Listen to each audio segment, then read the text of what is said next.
you are more aware of your thought processes. And in the part 3, Daniel, he talks about overconfidence.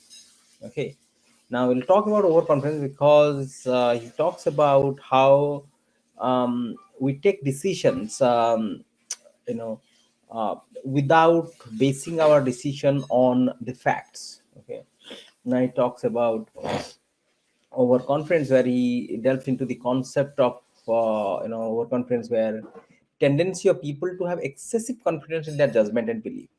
Now, he explores the various manifestations of overconfidence, its causes, its consequences. Okay. Now, so the key ideas of the part 3, what he talks about overconfidence, first is the illusion of understanding. So Kahneman begins discussing the illusion of understanding, where individuals believe they understand the complex system and concepts better than they actually do. Okay, and this confidence in their understanding can lead to poorer decision making and unrealistic optimism. Okay, so that's it. That's why he talks about it's an illusion. Next is the illusion of validity. He talks about that. He says that um, the illusion of validity, which is the tendency to overestimate the accuracy of one's judgment, especially when making predictions. So Kahneman highlights the role of the inside view, where people focus on specific details and ignore a relevant base information. Okay, so that means you are not taking a holistic view. You just focus on one aspect, and that's I have seen that in my case as well. For example, I'm kind of, you can also gaze yourself. When you like about something, for example, recently I'm just looking around for doing some viewing. If I like a house, okay, i I ignore the negative aspects completely, so my decision is biased. That means only the positive things I look at, and okay, I'll go for it, and I do not evaluate the negative. And that's what I've seen, not only myself but other people as well take the decision. Because if you have already made a decision in your mind, kind of based on certain aspects, you completely ignore. Okay, and you do not recognize those negative aspects. So hindsight view, it talks about hindsight bias. That is inclination to believe after an event has occurred that one would have predicted it all along.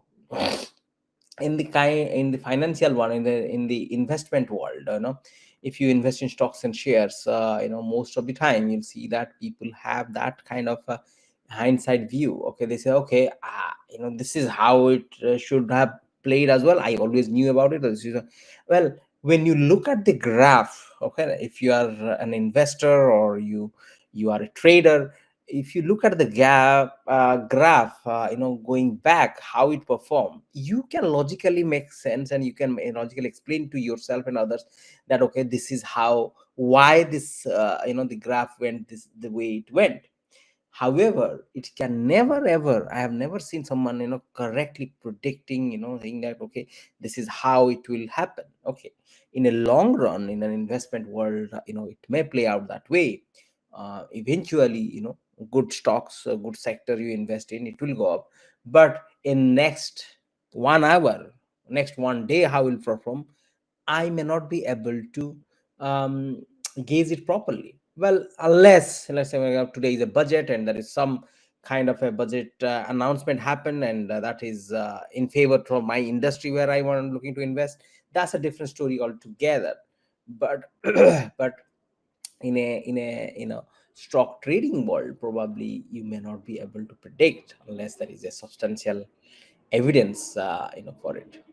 Now, predictive failure. This part delves into the difficulties of accurately predicting future outcomes, particularly in complex domains like finance, geopolitics, and even making decisions or predictions, even in stocks and shares and investment we discussed. Planning fallacy. So planning fallacy, the tendency to underestimate the time, cost, and risk of future actions while overestimating the benefits. Okay. So Kahneman discusses the causes of this fallacy and its implication for project planning and decision making. Now, inside view versus outside view. So Kahneman introduces the concept of the inside view. That means focusing on specific details and case specific information. And the outside view, so relying on the general statistics and historical data. He argues that people often rely too heavily on the inside view, leading to overconfidence. Okay. And suggest using outside view for more accurate predictions. Overconfidence in business and finance, we discussed about it. We discussed about the lower overconfidence even for CEOs as well, and investors often exhibit high level of confidence in their decision even when those decisions are not supported by evidence. And the last thing he talks about is the outcome of overconfidence. He explores the negative consequences of overconfidence, such as financial losses, missed opportunity, and failure to learn from your past mistakes. So Kahneman emphasizes the importance of recognizing and addressing overconfidence in decision making. All right. So hopefully it made sense to you guys. Amazing book, but it will open your mind about how we think, how others think, and decision making, so that you can take your decisions